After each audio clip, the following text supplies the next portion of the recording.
excited to be here with you. I want to start by telling you guys a story about my life.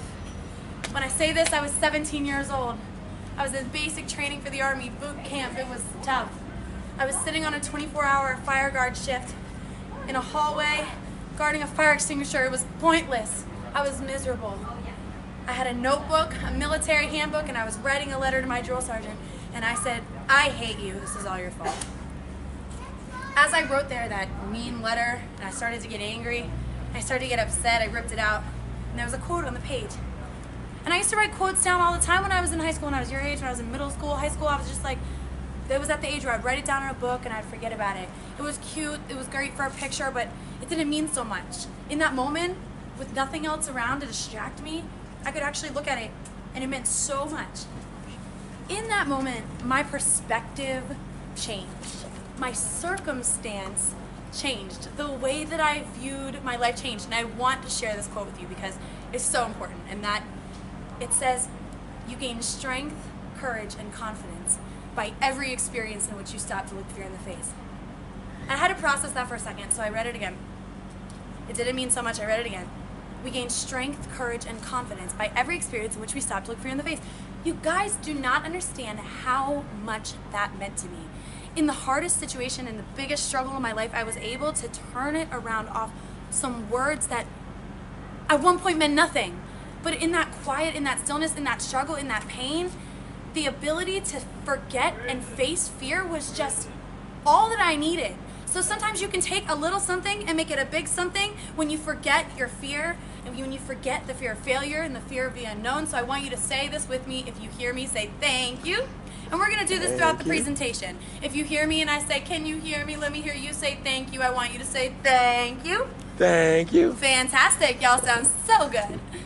So, as I go through my life, every day, I encounter things that hurt me. And as I'm sure you all do, things that drag me down, things that make me feel like crap, people that hurt me.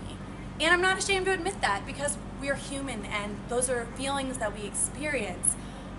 So I want to share an illustration with you that has really helped me to understand a really important word, and it's called value. And I want you to just remember that. So, can you guys tell me how much this is worth? $1. Exactly. Congratulations, you're all very smart. It's worth $1.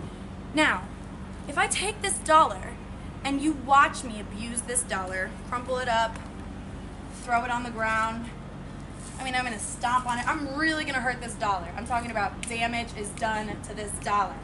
All right? How much is it worth? Still $1. It's still worth $1. And I am so crazy happy to tell you that no matter what happens to this dollar, its value stays the same. And that's because the world did not give this dollar its value, therefore the world cannot take it away. I need to understand that in order to overcome the struggle, I must embrace it. Therefore, the value stays the same. And that's what I want you guys to really remember, is that people can't take it away from you. People didn't give it to you. It belongs to you, and your value is worth something. You are worth something. So, if you guys hear me, let me hear you say thank you. Thank you. Fantastic. Before we go any further, I want to tell you a little bit more about who I am as a person. I am Lilly White, and I'm so happy to be here speaking with you today. As I've gone through my life, like I said, there's things that have hurt me. Now, most importantly, I've encountered a struggle with the loss of my brother due to a mental health related condition. I'm a pop singer, a songwriter, I'm a mom, I'm a veteran, I'm a full-time student. I have all these things in my life that I'm doing that are great, and then bam, something tragic happens to me. Hold on. Like, my brother in my own home, things that I never thought would happen. I had feelings I want to share with you after his passing that was regret, guilt. I mean, if my own brother would go through something like this, then how must I suck as a sister? You guys, in that moment, I had to change my mindset. For me to not go down the same path that he went down, I had to change my mindset. We don't have a choice.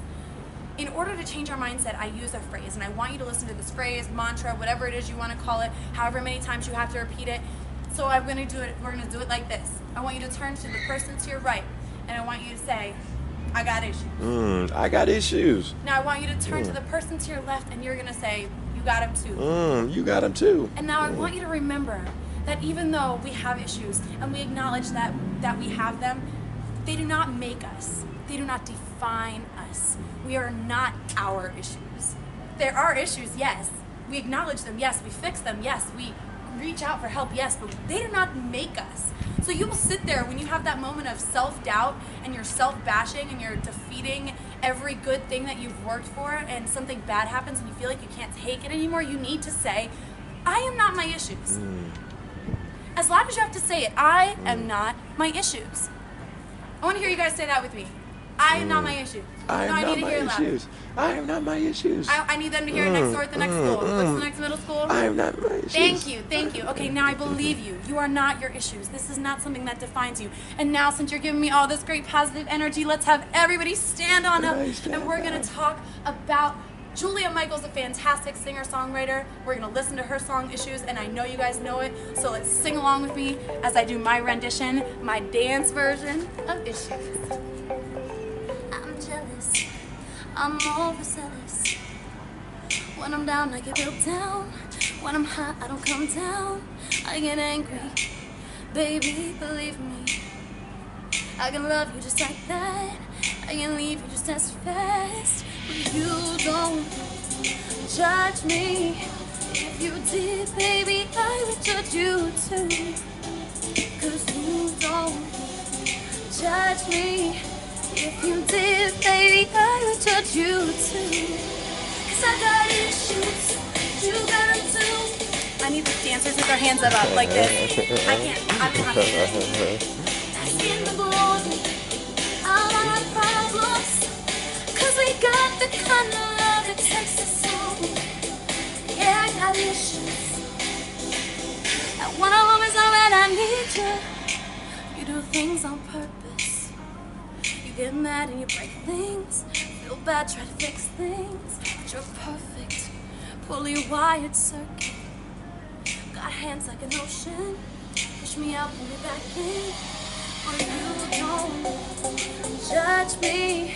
If you did, baby, I would judge you too. You don't judge me, 'cause we see it from the same point of view. 'Cause I got issues, but you got them too. So give them all to me and I'll give mine to you. That's in the glory of all our problems.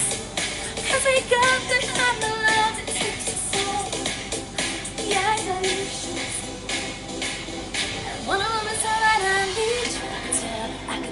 I can tell certain people don't like me no more. Don't excite me no more, 'cause they don't really make them like me no more. You can look me in my eyes and see I hate myself.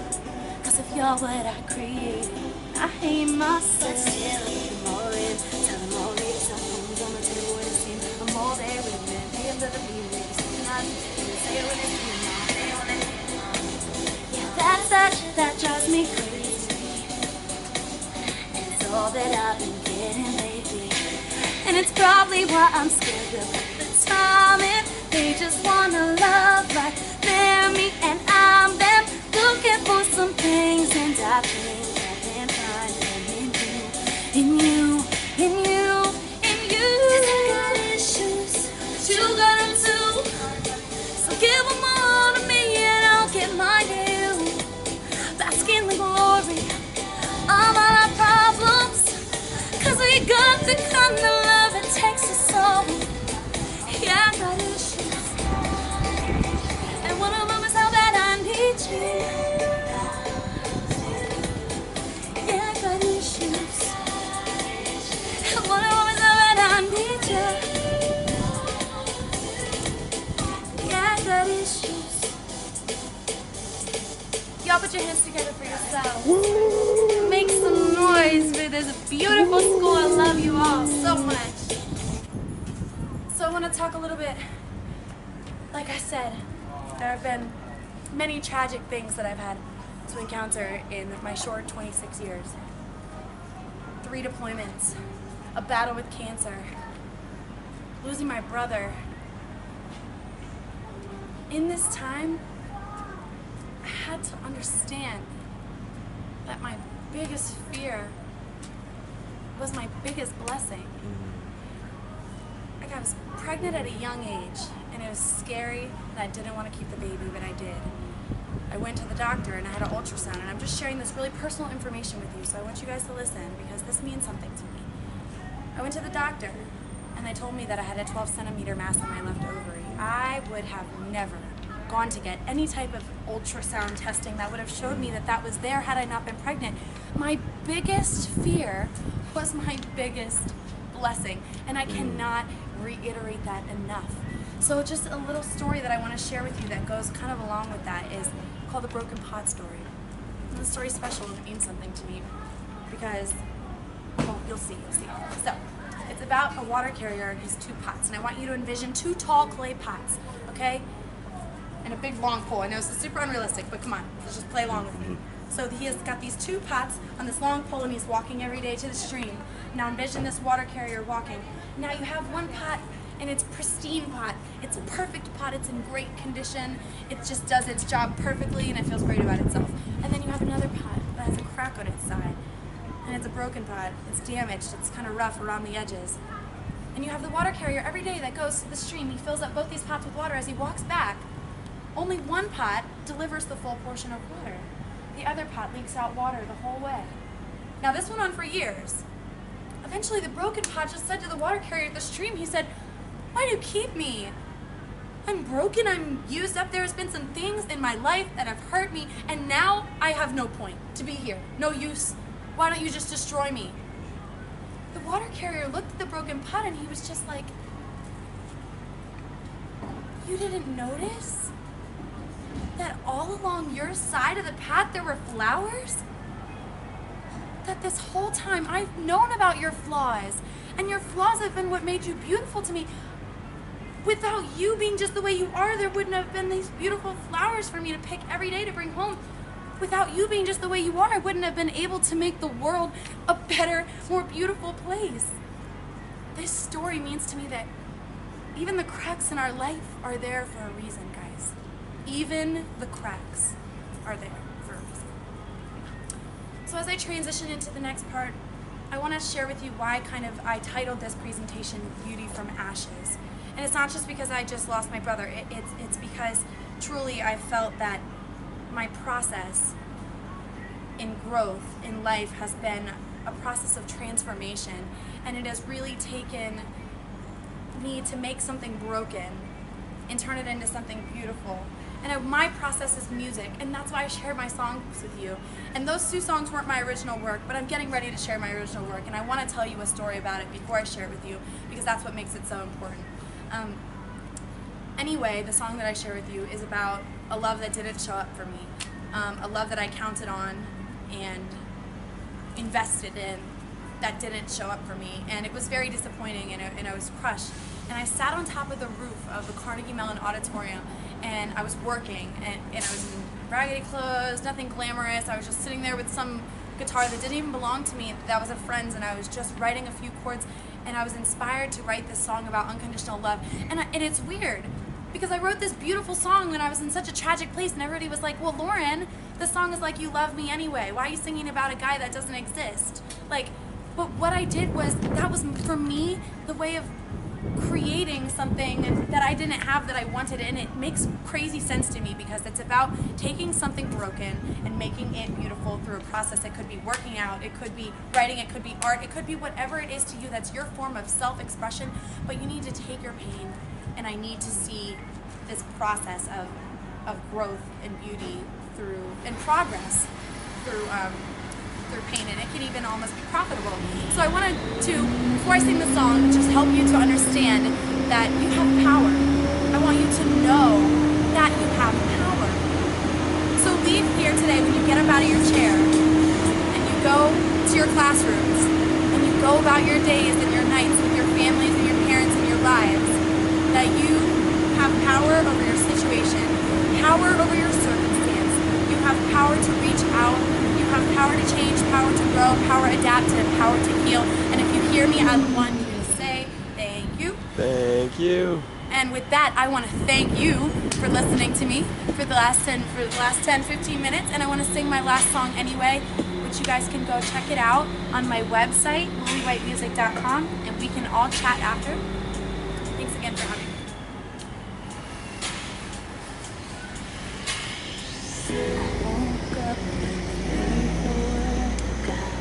Spilled coffee on my white t-shirt.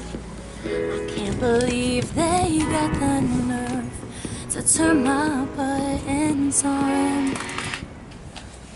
I'm going Wait, off, my bad. I'm going off like a loaded gun. I'm leaving right after hitting run. Even though I come undone, you put me in my place. When you tell me that you need me, you say you never leave me anyway. I know seeing is believing. Yeah, you gave me a reason to keep the faith. Anyway, even though we got a long way to go, I know that I can always count on you to come on. And even on my weakest day, you love me anyway, anyway, anyway.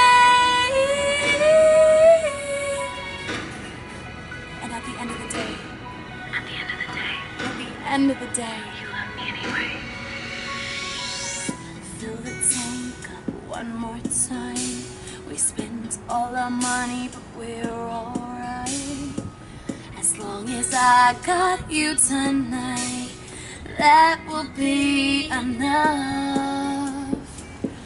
When I walk down the caution line, when I need to talk but I'm tongue-tied, when the pieces don't fit right, you're there to pick them up.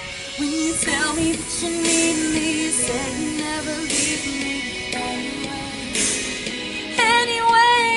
I know seeing it is believing. Yeah, you gave me a reason to have faith. Anyway, even though we got a long way to go, I know that I can always count on you to come on. And even on my weakest days, you love me anyway. Super big belt. I'm not doing it right now because I'm now warmed up. I don't want to hurt myself, but I'm gonna hold it out.